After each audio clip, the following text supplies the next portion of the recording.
Hello everyone and welcome to the second video in my series of custom archetype showcases. The Driverse and Bladecore archetype are a series of cards based on characters from Xenoblade Chronicles 2. In this game, the main playable party members are called drivers, and the characters that support them in battle are their blades.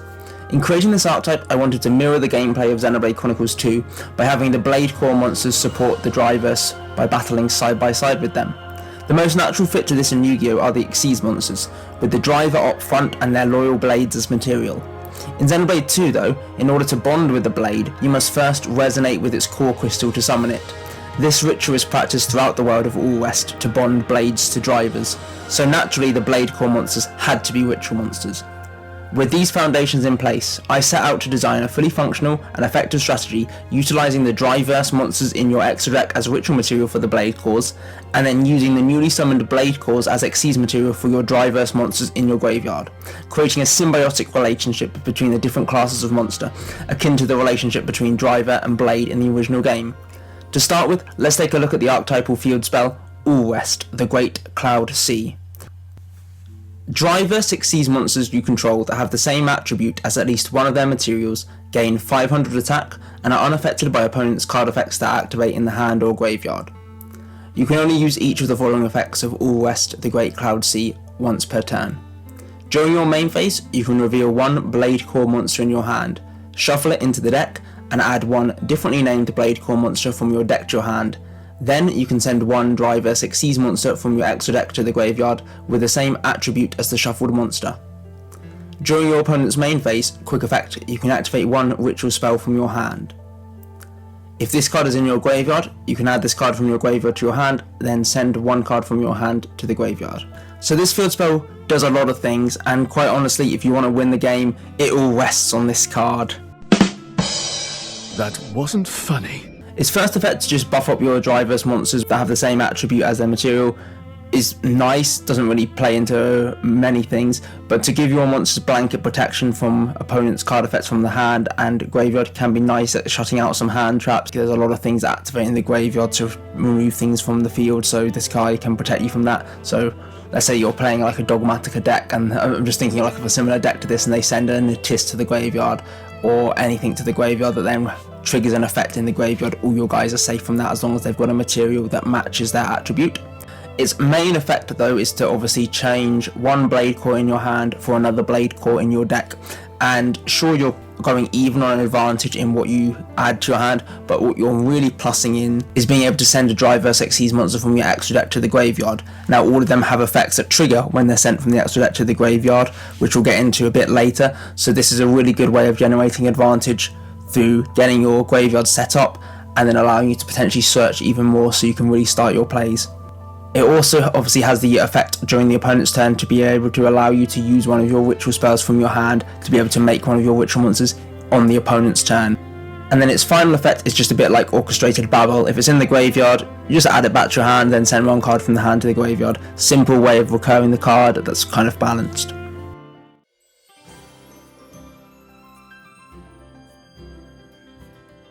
First up, it's Bond between Driverse and Bladecore. This card can be used to ritual summon any number of Bladecore ritual monsters. Send one Driverse Xyz monster from your extra deck to the graveyard. Also, after that, ritual summon any number of Bladecore monsters whose total levels exactly equal the rank of that monster. You cannot special summon monsters by card effect the turn you activate this card, except Driverse or Bladecore monsters. If this card is in your graveyard, you can add this card from your graveyard to your hand, then banish one Driverse or Bladecore card from your graveyard. You can only use each effect of Bond between Driverse and Bladecore once per turn.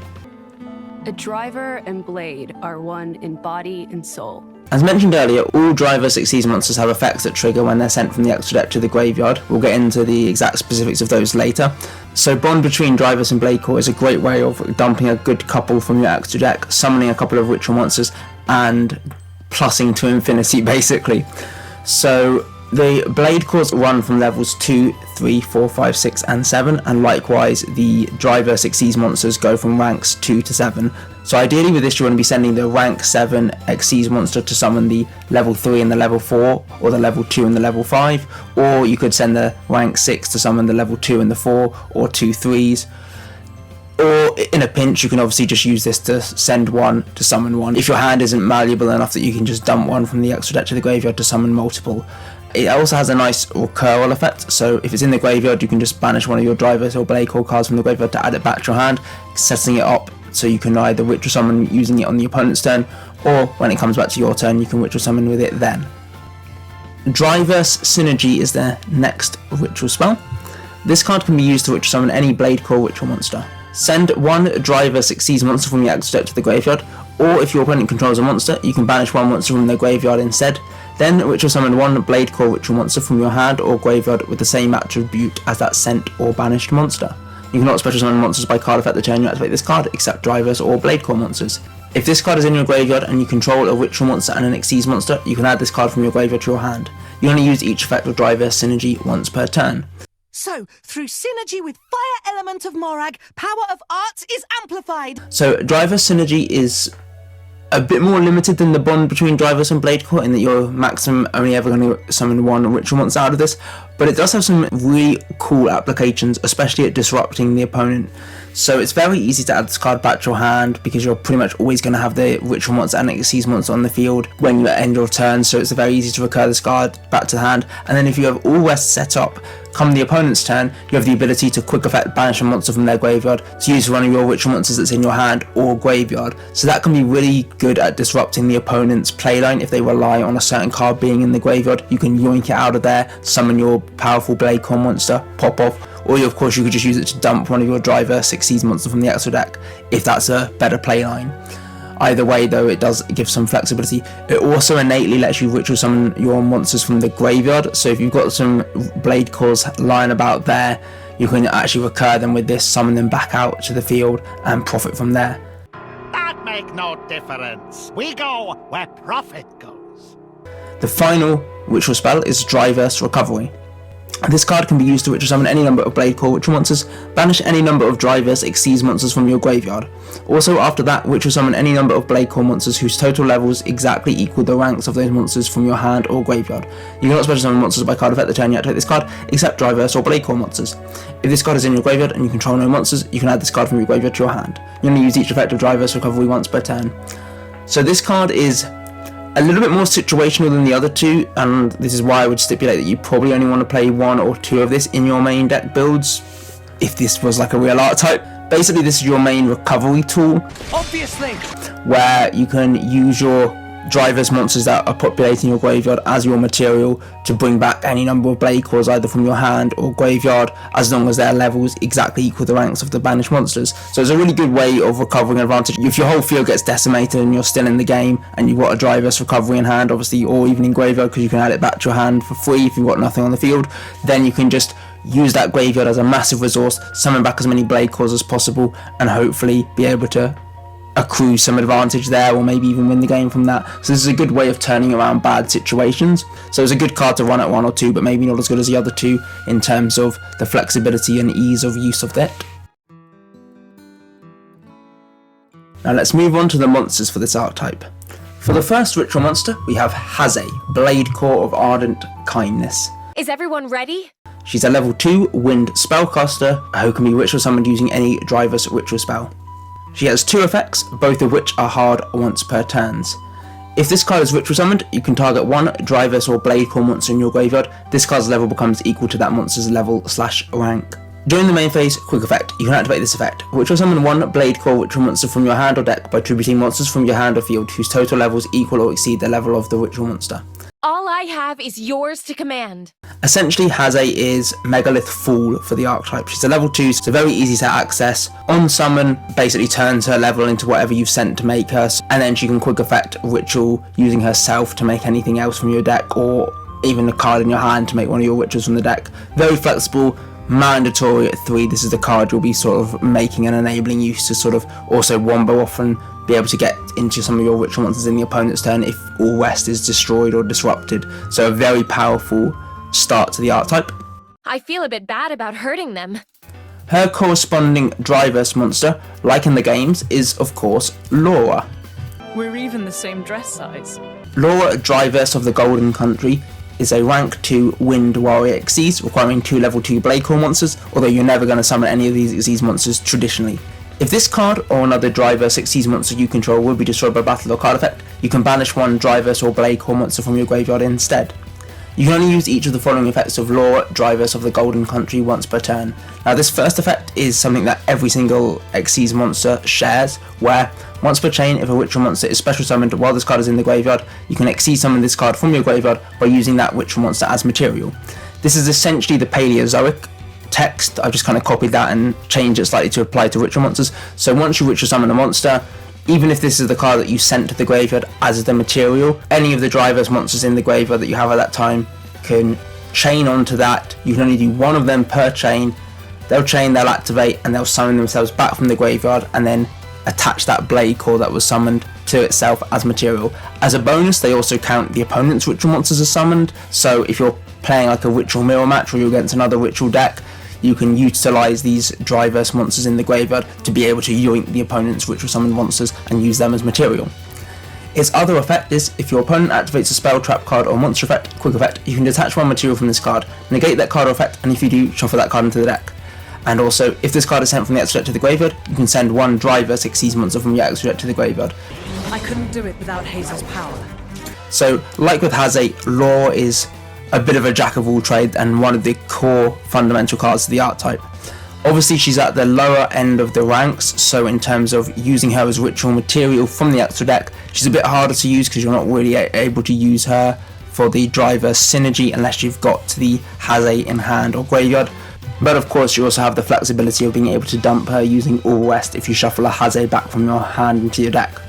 So in that sense, she has enough ways to be able to get herself into the graveyard to be able to allow you to profit immeasurably by sending any other of your Driverse monsters to the graveyard, thus setting up two of your guys in the graveyard for you to be able to summon back when you make ritual summons. It also of course has the Omni negate while it has material, and as well as also being a very powerful negate, by shuffling the card back into the deck it hopefully doesn't become a problem in any other way. So this card is absolutely critical, probably made every single turn one, and you really want this card in your end board just as that disruption, as well as also having that really powerful effect to extra dump from your extra deck.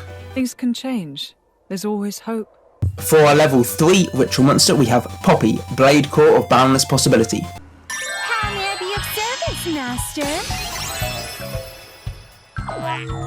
Like with Haze, she can be ritual summoned using any Driver's ritual spell, and you can only use each of the following effects of her once per turn. If this card is ritual summoned, you can place one Poppy swap counter on a face-up card on the field. And if this card is attached from an Exceeds monster and sent to the graveyard, you can attach any face-up cards with Poppy swap counters on to Driverse Exceeds monsters you control. So basically this is a sort of a nod to the Poppy swap function in the Xenoblade 2 game, where you can swap parts about on Poppy to change her functionality and augment her certain sort of battle attributes. Poppy can help too. So essentially when she's summoned, you put a Poppy swap counter on one of the opponent's cards, and then once she's exceeded away into one of your Driverse monsters and she's detached, you just get to yoink that card and attach it to your Exceeds monster, which seems like a pretty good way of disrupting some of their momentum. For her corresponding driver, it is of course the creepy Tora, Driverse of the Verdant Plains. Wait a minute! Oh, forget you see that!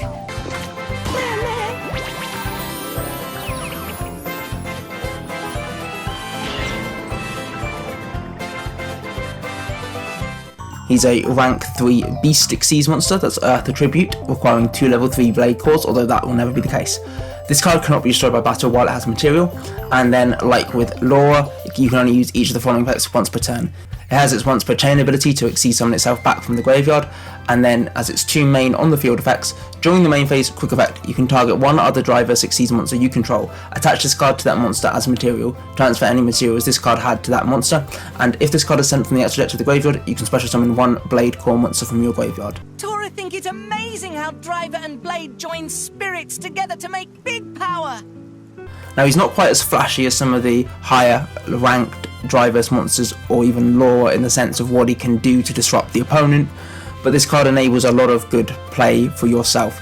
Quite often, as you're finishing your end board, provided you're not interrupted too much by the opponent's hand traps, you often end up with all 5 of your zones being full, and that is a bit of a problem if you're trying to summon a ritual monster on the opponent's turn with one of your ritual spells and All West. So having him be able to basically put himself under one of your other Driverse monsters and essentially accrue advantage that way is really useful, especially as you'll see some of them require lots of materials being detached to be able to pop off. So him being able to basically turn himself and the ritual monster that you've made him with into free material on another monster while freeing up one of your zones for your next summons is pretty strong. And of course, if you sent from the extra to the graveyard during your combo line, you can just recur one of your Bladecore monsters from the graveyard, and there'll usually be 1 or 2 in the graveyard after you've detached them for your Xyz monsters effects. So pretty good all around, not too flashy though. For our level 4 ritual monster, we have Dromark, the Bladecore of Gallant Wisdom. Flora heals an aching soul. Like with all the others, he can be ritual summoned with any Driverse ritual spell, and then has 2 hard once per turn effects. If this card is ritual summoned, you can gain 200 life points times the number of Driverse or Bladecore cards in your graveyard. Then if you gained 1000 or more life points this way, draw 1 card for every 1000 life points you gained. And if he's detached from an Xyz monster to activate the monster's effect, you can add 1 ritual monster from your graveyard to your hand except itself. As there are people to pass it on to, civilization will endure. Knowledge is inherited, much like life itself. Dromark honestly was one of the harder cards to work out exactly how I wanted his effects to work. In the games he's a healer, so of course I wanted to feature life point gain, and I think in some of the end boards that you'll see me make later on, it is very reasonable to at least get 1 draw off of this card's summon, and sometimes in sort of a later game scenario you can get 2 draws, which obviously is crazy, but he's not too good on the field. He's just a level 4 though, which makes him pretty flexible with the bond between Driverse and Bladecore, because you can summon this guy and the level 3 or this guy and the level 2 by sending either your rank 6 or your rank 7, so he has that flexibility there. And obviously being able to recur one of your ritual monsters back to your hand when he's detached from an Xyz monster is pretty good if you want to then ritual summon that card again or do anything else with it. As long as I'm by my lady's side till the end, then I'm satisfied. His driver is of course Nia, the Driverse of the Wild Province.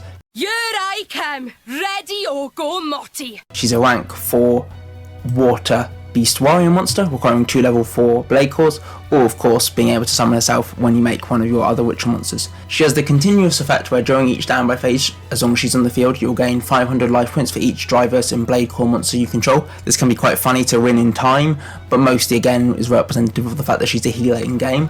During the main phase, quick effect, you can detach any number of materials from face-up Driverse Xyz monsters you control, return that many cards your opponent controls to the hand. And also, if this card is sent from the extra deck to the graveyard, you can add 1 Bladecore monster from your deck to your hand.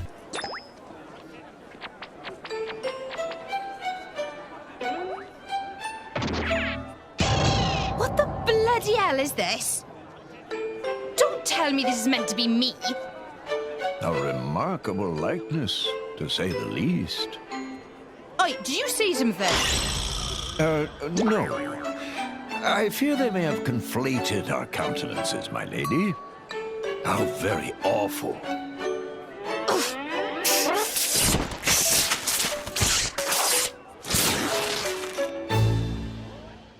Now, Nia is absolutely insane. Blanket Nana targeting bounce is really strong as a quick effect. I mean, oftentimes you'll end with maybe like 3 or 4 material on board, so being able to bounce back 2 or 3 of your opponent's cards quite regularly can be really strong. Of course, sometimes you might only want to do 1 if it's their starter card and you can get it quickly back to the hand and stop their play that way. And then of course being sent from that stretch of the graveyard, just getting to add any of your ritual monsters from deck to hand is insane. It sets up your OOS so you can shuffle that back to send whatever other Xyz monster you want to send from the extra to the graveyard, and plus from there. And obviously it just allows you to basically fetch whatever ritual monster you need for that particular situation. So she is an absolute stalwart of the archetype and a must-have at 3 in the extra deck. So, you are the Torna ruffian. I must say you look a little different from your poster. A little different. Whoever drew that should be the one in jail. For our level 5 Bladecore, we actually have 2 monsters. We have both Pyra and Mithra, who are the 2 Aegis blades that the main character of the game, Rex, wields. We'll look at Pyra first. Now place your hand on my chest. What? Are you sure? She's a level 5 light warrior ritual monster, who, like with all the others, can be ritual summoned using any Driverse ritual spell. You can only use each of the following effects of her once per turn. If this card is special summoned, you can target one Driverse monster in your graveyard, special summon it in face-up defense position. And during the main phase, quick effect, you can send this face-up card to the graveyard, special summon one Mithra, the Aegis Bladecore's Righteous Fury from your graveyard or that is banished. While we're on the subject, let's also have a look at Mithra. I am not Pyra. Huh? I am Mithra. Pyra, she's a different self that I constructed. Like Pyra, she's a level 5 light warrior who can be Witcher summoned using any Driverse Witcher spell. And she's obviously got 2 hard ones for 10 effects. If this card is special summoned, you can target one monster your opponent controls, equip it to this card. During the main phase, quick effect, you can send this face-up card to the graveyard to special summon one Pyra the Aegis Bladecore's Gentle Whisper from your graveyard or that is banished. This card also gains attack equal to the original printed attack of any monsters equipped to it.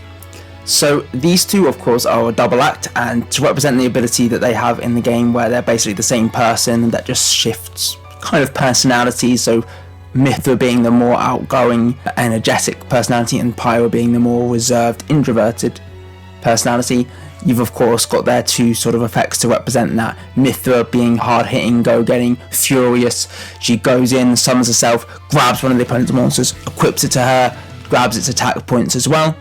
Meanwhile Pyra, who's a bit more gentle, a bit more placid, she on summon just gets to revive one of your Driverse monsters. Both of these cards lead in to, of course, a bit of a spoiler for the main plot here, Pneuma, who we'll get to in just a moment, but we'll first take a look at the Xyz monster that these two cards are the blades for, which is of course the star of the games, Rex, Driverse of the Cloud Sea Archipelago. Let's show him a thing or three. I like your attitude. He is a rank 5 light monster, warrior type with 2300 attack and 2100 defense. He's unaffected by opponent's spell and trap effects while it has material, and you can only use each of the following effects of him once per turn. Obviously, if a Witcher monster is special summoned while he's in the graveyard, he can summon himself back by using that monster's material, and then during the main phase, quick effect, you can target one face-up Driverse or Bladecore monster you control, destroy all monsters your opponent controls whose attack is lower than that target's current attack. This combos very nicely with Mithra, of course. If she's stolen an opponent's monster and she's up to 4,000, 5,000 attack, you can just blow up the opponent's board. Obviously, there's a lot of cards that have anti-destruction mechanisms in place, so it's not too broken. And then, if it's sent from the extra deck to the graveyard, you can take 2 level 5 Bladecore monsters from your deck, add one to the hand, and send the other to the graveyard.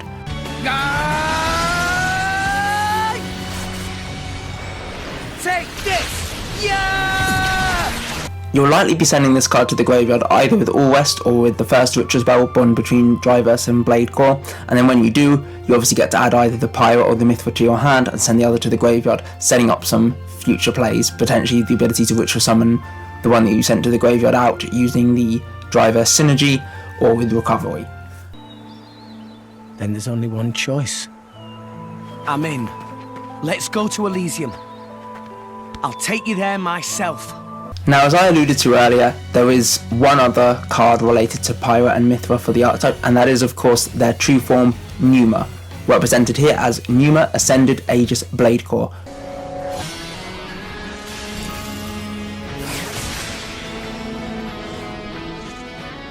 A new sword!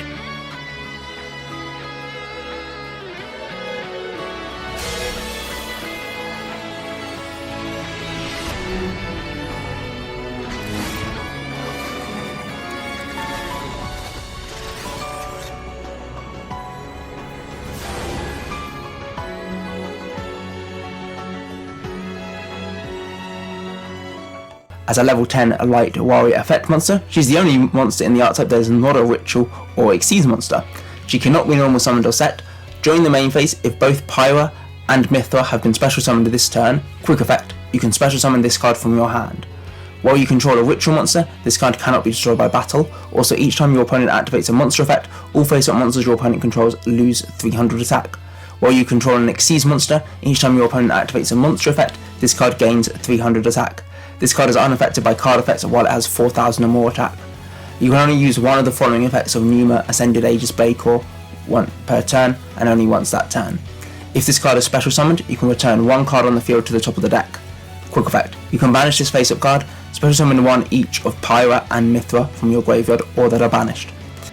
Pneuma is a little convoluted to play, of course. A card with this many sort of positive effects has got to be somewhat restrictive in how you play her.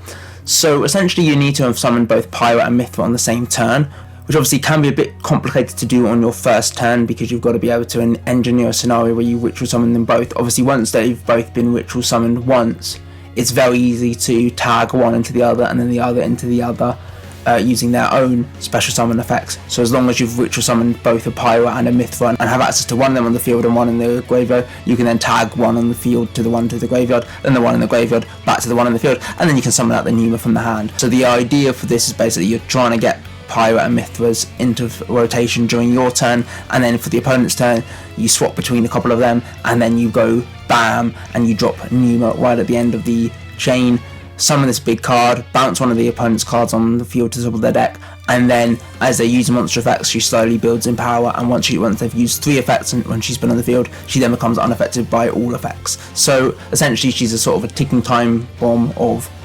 difficult card to out. So if your opponent isn't able to deal with her proactively within those 3 card effect activations and doesn't run stuff like kaijus or other tribute cards, she can be basically impossible to out. Obviously she's a bit win more, so she's probably not worth running any more than 1 copy because you don't really want to brick on her, and there are ways to get her into your hand by the end of the turn, but this card is also just a big bomb when she's dropped.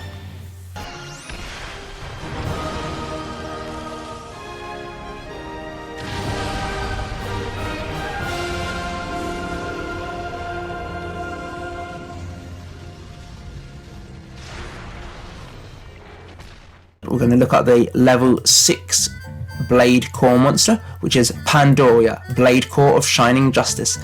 You can't just decide stuff like that, dude! You're out of your damn mind! She's a level 6 Dark Warrior Ritual monster with the following effect. You can ritual summon this card with any Driverse Ritual spell. You only use each of the following effects of Pandora once per turn. If this card is ritual summoned, you can target one face-up monster your opponent controls, negate its effects. If this card is detached from an Xyz monster to activate that monster's effect, you can send one ritual monster or one ritual spell from your deck to the graveyard. So essentially she's very good at being able to ice out an opponent's card, much like the kingdom that she comes from in Tantal, and when she's detached, you can basically just dump one of your cards from the deck. So both effects in tandem make her worthy of running. I want my memories of the prince to be just between us. Her corresponding Driverse monster is Zeke, Driverse of the Frozen Kingdom. You will address me as Zeke von Gembu, bringer of chaos, or Zeke, or the Zeekinator, who's a rank 6 Dark Warrior monster. Can't be targeted by opponent's card effects while it has material. You can only use each of the following effects once per turn. Once per chain, if a ritual monster is special summoned, he can summon himself back from the graveyard by using that ritual monster as material. And then, as his 2 main effects, during the main phase quick effect, you can detach one material from this card, negate the effects of one face-up card your opponent controls into the end of the turn, and if it's sent from the extra deck to the graveyard, you can add one Driverse ritual spell from your deck to your hand. Now, Zeke is incredibly flexible for the archetype. Of course, I wanted to represent my boy, the Eye of Shining Justice, pretty well. This eye patch conceals a power too great for mere mortals to comprehend. The Eye of Shining Justice. I am sworn to keep it sealed until its power is needed to save mankind. You should count yourselves lucky. It would turn you to ash in seconds. Whatever you say, pal. He definitely isn't wearing it because he didn't have the gold for a second contact lens. I feel like I've done so in both his effects. Of course, a bit like Pandora, he has the ability to freeze out an opponent's card with his quick effect, detaching material from himself to negate a face-up card for the turn, which is very strong. Obviously, it can be used to both stop monster effects, but also can be used to stop sort of the opponent's field spells or continuous spell traps, anything that really happens on the field. You can even use it in a sort of way where if they use a normal spell, you can just chain this card to it, negate that normal spell effectively while it's on the field, so it won't be able to resolve and search whatever it's going to search. So a very flexible way of being able to disrupt the opponent's play. And of course, being sent from that straight to the graveyard, just being able to search one of your ritual spells enables you to get your plays going and allows you to go hard into the ritual summons. So basically, this card is a mandatory 3 of in your extra deck. Insane, and it's got pretty good attack with 2700 to boot.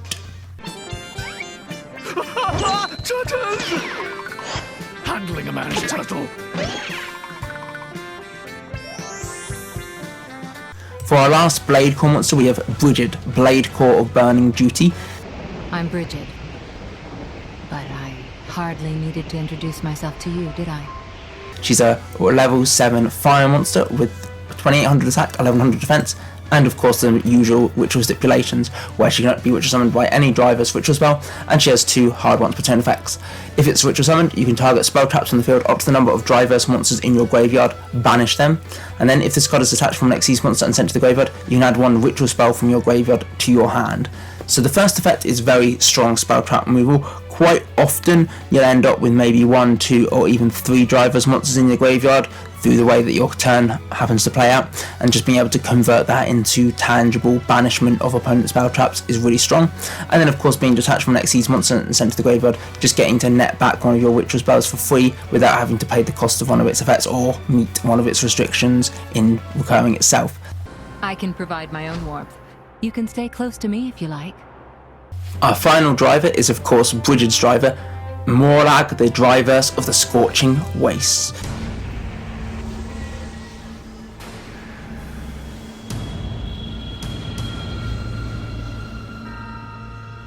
That's Morag, the Flamebringer. Morag? Special Inquisitor Morag of Morardain, the most powerful driver in the Empire, and wielder of Brigid, the most powerful blade. So together they're like ultra powerful. She's a rank 7 fire monster with 2400 attack and 3200 defense, requiring 2 level 7s. Your opponent cannot target monsters you control for attacks except this card. You can only use each of the following effects of Morag once per turn. Once per chain, if which monster summons herself back from the graveyard. And then her 2 main effects. During the main phase, quick effect, you can detach 1 material from this card to target 1 monster your opponent controls with the same attribute as a face-up Driverse Xyz monster you control. Attach it to that monster as material. If this card is sent from the extra deck to the graveyard, you can add 1 All Rest the Great Cloud Sea from your deck to your hand. So Morag is insane. Obviously having 3200 defense and basically protecting your other monster by battle is pretty good in and of itself. Obviously a lot of removal happens outside of the battle phase, but just being able to make sure that your Rex and your Neo and everything like that have an extra level of difficulty to be able to remove, with her sort of sitting in the way as she does in the main games, because she's sort of the tank role of your party. She'll be taking the brunt of the attack where the rest of your team sort of works around and does some damage to the side, but this I thought was a way to represent the ability of being the tank. And her 2 main abilities though of obviously detaching material to basically yoink up an opponent's monster as material is very fitting for her, sort of the way that she cracks the whips and everything like that. She sort of whips one of them over to your side of the field, turns it into a material for your monster, and of course having to match the Driverse Xyz monster gives it a little bit more interplay than just being able to just take an opponent's monster for free. And then being sent from the extra to the graveyard, letting you search out your field spell, that just allows you to go absolutely insane. So this card is really strong, definitely worth playing 3 in the extra deck, because with its level being 7 as well, you'll be sending it to the graveyard frequently to use your ritual spells. I get the feeling that if I stay near that boy, I might bear witness to something quite extraordinary. So before we get into the dual replays just showing how this archetype actually works in practice as opposed to just on paper, I just want to talk a little bit about the way I constructed the artwork for this series of cards. The majority of the character designs came from let me make sure I'm saying this right, Masatsugo Saito's official artwork for the characters that were released throughout the years of Xenoblade 2 being promoted. So he did basically all the main characters other than Brigid, Dromark, Pneuma and Tora. For those 4 I had to find fan art, and I have credited those in the description below. Obviously the backgrounds I took from various artworks from the game, either from the backgrounds of Titans, various parts of the Cloud Sea, or Elysium and the Wild Tree, as is the case for Pyra and Mithra. Right, hopping on over to our deck profile, you can see I'm a little bit old school brained because I'm not quite sure exactly of some of the brand new like ritual support cards, so we are plugging in as our main normal summon man. I'm sure you could play the Diviner of the Herald line, but I'm not sure exactly what other cards that would entail, so I've just gone for a simple classic Mandu here. We've got 1 Pneuma, triple Brigid, triple Dromark, triple Haze, double Mithra, double Pandoria, double Poppy and double Pyra for our monsters. For these spells we've got triple All Rest, triple bond between Driverse and Bladecore, 1 Call by the Grave, double Recovery, triple Synergy, triple Extra Foolish Burial, triple Preparation of Rites, and the 1 Terraforming. In the side we've got a whole bunch of stuff that doesn't really matter just for the showcase, but the funny thing is that Eradicator Epidemic Virus can be pretty deadly with the Zeke, Driverse of the Frozen Kingdom, being able to ice out the opponent's spells or traps. For the extra deck, we are running 1 Natis, 1 Herald of the Arclight, triple Laura, double Morag, double Nia, double Rex, double Tora, and double Zeke. Right, let's hop on into the solo mode just so I can showcase what this deck can do. Alright, looking at our first hand, I'll say this much, this deck has so many play lines, it can be a bit daunting to work out what to even start with. Right, we're going to go for the All Rest here.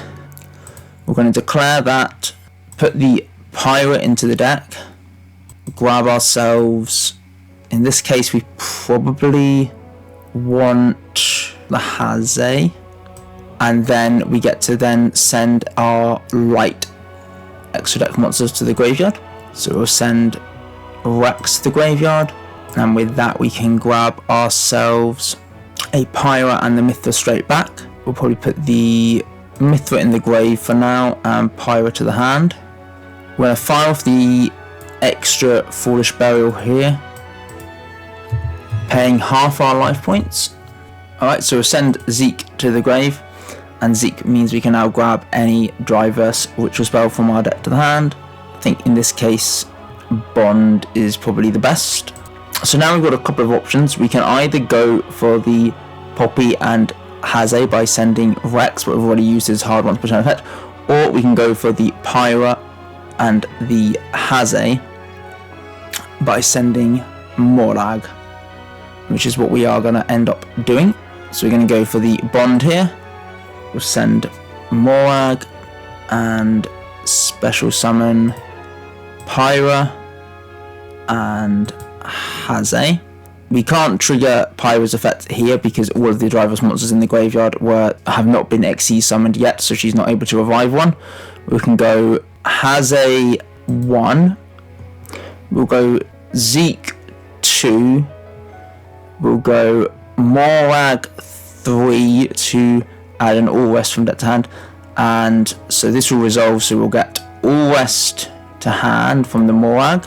Zeke will special summon himself out and overlay on top of the Pyra in this instance, and then Haze will become level 7 by targeting the Morag. I'm just thinking here where we want to go from here, because we can obviously use Haze, tribute herself, summon a dude from deck, which is probably what we want to do. Summon, because we can grab a Mithra actually, which is funny, because then we get the Mithra and Pyra into rotation, but we don't have the Pneuma, so we're not going to bother with that. We'll declare Haze, and we will pitch Bridget to special summon Pandoria. We're not going to trigger Pandora's effect on summon, but we will declare Rex in the grave, and we will Rex on top of the Pandoria, and then we will declare the effect of Bond in the grave, and we will banish the Bridget to get this guy back to hand. So now we can end our turn quite comfortably. So we have Zeke, who during the opponent's turn as a quick effect he can detach a material to negate the effects of one face-up card the opponent controls until the end of the turn. We've got Rex, who can detach his material as a quick effect to basically destroy anything on the opponent's field with less than 2700 attack. We've got Haze, who's a level 7 currently, who can tribute herself to summon any Bladecore from the deck, who all obviously have their various on-summon effects that can then also proc into the Morag from the graveyard and summoning herself by attaching them as material. And then we also have access to the Bond as a quick effect thanks to All Rest, so that allows us to summon the Poppy from hand by sending Tora from the extra to the graveyard. So yeah, a pretty strong end board if I do say so myself. Alright, for our second replay, I just did all this live and then I realised I hadn't hit record, so I've had to just grab the replay, so I'm just going to commentate myself doing the actions all over again. Anyway, so we're going to go for the terraforming, grab ourselves the All Rest for the Great Cloud Sea, which we're going to have to just fire off immediately here. Using All Rest, we're going to shuffle back the Dromark, grab ourselves Pandoria, and then with Dromark we can send Nia from the extra deck to the graveyard. Nia's effect will then trigger, since she's been sent from the extra deck to the graveyard. We can now grab any Bladecore monster from our deck, and we're going to grab Dromark back again. Now we have access to the 4 and the 2 thanks to Bond between Driverse and Bladecore. So with this we can send down our level 6 Zeke, summon out the Dromark and the Haze. A few things to trigger here. Haze to change its level to a monster in the graveyard, Dromark to gain life points equal to the number of Driverse and Bladecore cards in the graveyard, and then we're also going to chain on the Nia at the end of the chain to summon herself back from the graveyard. So she's going to summon back, overlaid on top of the Dromark in defense mode, again gets boosted by 500 thanks to All West, and is now also protected from hand and graveyard effects from the opponent. Then we are going to use the Zeke being dumped to the graveyard to search Driverse Synergy. Haze is going to become level 6. We're going to gain the 400 from the Dromark, and then Haze is going to tribute herself off to summon the Pandoria from the deck. Pandoria now has no effect to trigger, but it does mean that we can trigger the Zeke in the graveyard to bring him back, overlaying himself on top of the Pandoria as a 3200, thanks to All West, also protected from card effects from the hand and graveyard now. We can then go for this Synergy. Since this can summon from the graveyard, we can then dump our Laura from the extra deck, summon back the Haze. Unfortunately, she's stuck at level 2 because we've already used that effect where she can change level, but this does mean we can trigger Laura here, who can now send another card from our extra deck to the graveyard, which we're going to use to summon her, and her other effects to summon herself back. So we're going to summon herself back on top of the Haze as a 1700, and then we're going to use her first effect to dump the Rex. With the Rex, we're going to dump the Pyra, and we're going to grab the Mithra to hand. And at this point, we can then go for the recovery, banish the Rex, summon the Pyra. We don't have any targets for Pyra at this stage, but the fact that we now have a ritual monster and an Xyz monster means that we can recur the Driverse Synergy from the graveyard. We can then also declare the Bond from the graveyard to banish the recovery to recur it to the hand as well. And here we might as well just end the turn. This board presents quite a lot of interruptions for the opponent. Obviously, all 3 of our Xyz monsters are unaffected by opponent's card effects that activate in the hand or the graveyard. Nia can detach any number of the materials from our monsters to bounce that many cards back to the opponent's hand. Zeke can detach his material to negate any face-up card effects to the end of the turn, and Laura is a normal negate for anything.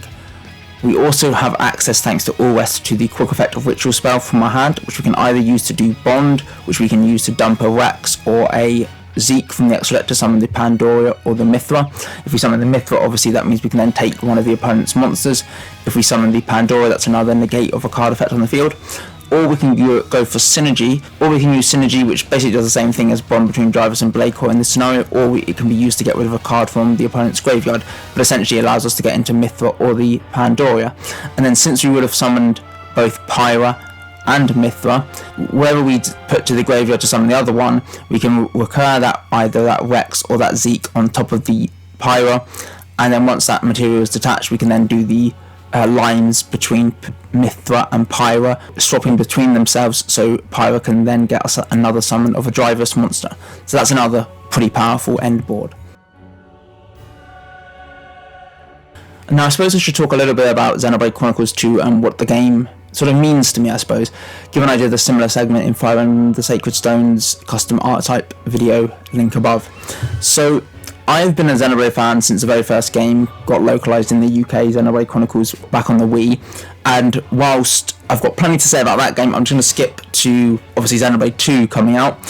The hype I had for this game was unreal. Xenoblade Chronicles have been my favourite game of all time, so when the Switch was announced, and this was announced during that massive sort of unveiling trailer in like January 2017, and the fact that it came out in that November, I was beyond I was like leaping off the sofa in excitement when this game was announced. Got it in November 2017, got the special edition of course because I love the series, and I must admit my initial experiences with the game were a little bit underwhelming. I thought the story was a massive nosedive, I'll be honest.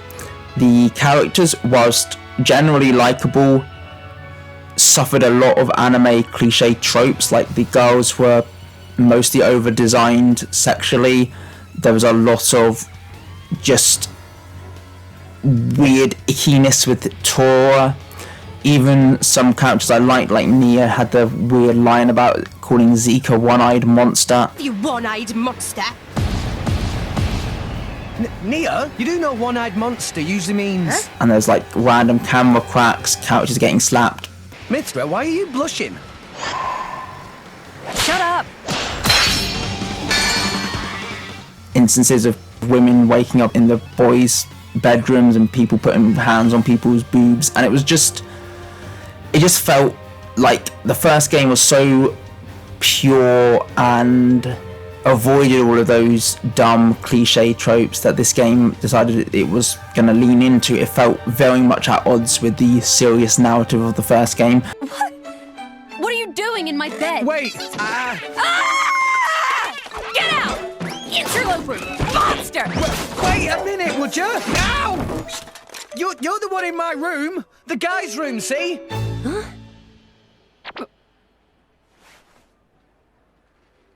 I can't believe it. I did it again. I am such an idiot. And I know I say that despite the existence of a character like Ricky, but even in the first game, Ricky was presented as pretty much normal, but just as a Nopon, as opposed to Tora, who's this weird, creepy sex pervert who wanted to create an artificial made robot just to basically call him Masterpon all the time. Just an absolute deranged, psychotic lunatic that is Tora. I just found that the general bad guys like Malos and Jin were very generic in both design, personality, and it was just a bit much, especially when you consider the fact that there's so many other rare blades you have to collect. The loot crate system in terms of trying to get these rare blades through the core crystals, trying to grind out everybody's affinity charts, maximize the bonds between each blade and their driver.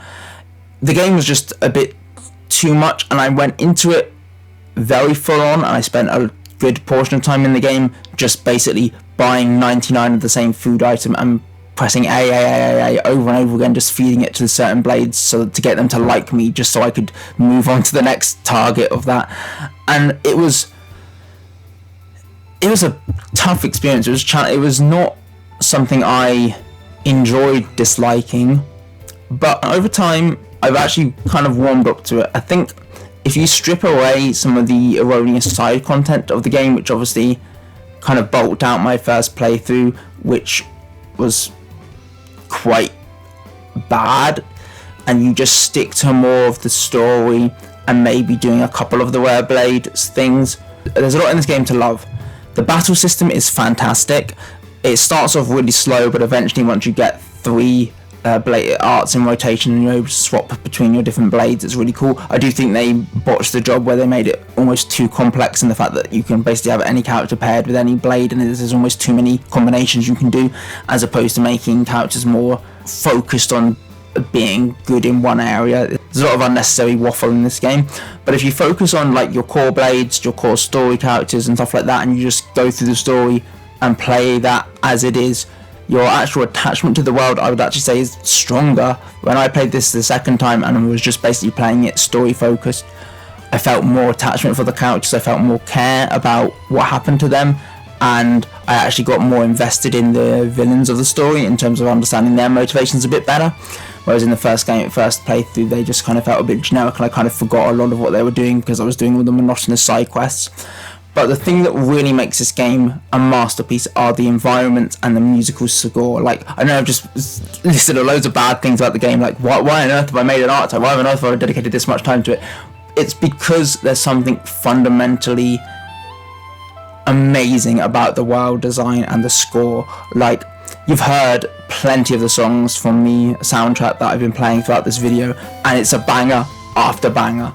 And sometimes, like, when these you build attachments to these songs and they have memories and value to you, and I think as I've matured, got a bit older, some of the lyric songs like One Last You, Drifting Soul and A Moment of Eternity I've really opened up to their meaning, I guess. And yeah, I think this is a game that should be experienced by everybody. If you've got a Switch and you haven't got this game yet, I mean, you're 6 years too late, but pick it up, play through the story, have a really fun time, enjoy the stellar soundtrack, get immersed in the beautiful landscapes, have fun with the cool battle system, and yeah, just let me know if you've played the game, what you think of it in the comments below. Anyway, thank you very much for watching. Goodbye.